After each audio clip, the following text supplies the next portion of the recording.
एक संत थे, वो तो ये कहते थे कि जीव जितने समय भगवान की कथा में है उतने समय जिंदा है, बाकी तो मुर्दा है। वो यही कहते थे, जितना समय कथा मिल रही है उतने ही समय जीवित है जीव।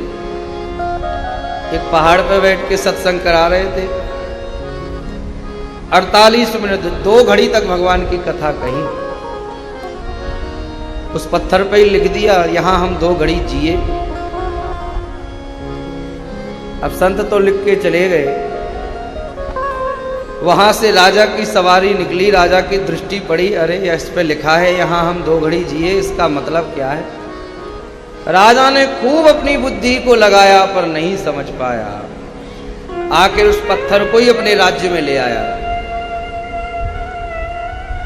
बड़े बड़े तार्किकों को, मनीषियों को, विद्वानों को बुलाया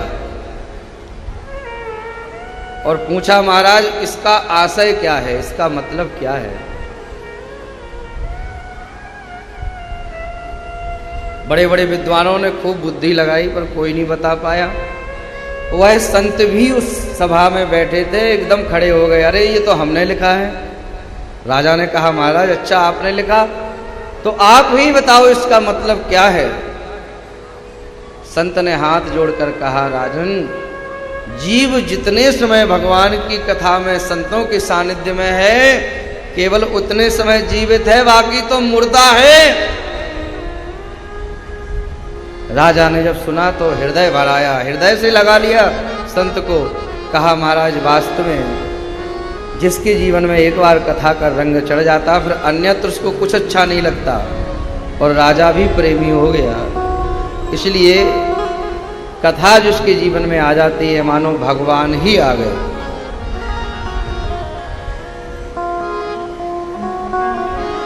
हमारे यहाँ साधु किसको कहते हैं? जो अपने आप को साध ले वही साधु है। अब 4 घंटे आप सब कथा में बैठे हो तो आप सब भी साधु ही हो। मान लो आप अपने घर पे होते तो किसी की निंदा कर रहे होते, स्तुति चुगली कर रहे होते, बुराई कर रहे होते। पर कथा में बैठे हो तो ना किसी की चुगली करना, ना निंदा करना, ना स्तुति करना, केवल और केवल भगवान में ही वृत्ति रहती है। इसलिए आपने निंदा करने से, दूसरों की चुगली करने से अपने आप को साध लिया, मानो 4 घंटे आप सब भी साधु ही हो। जो कथा में बैठता है वह साधु है।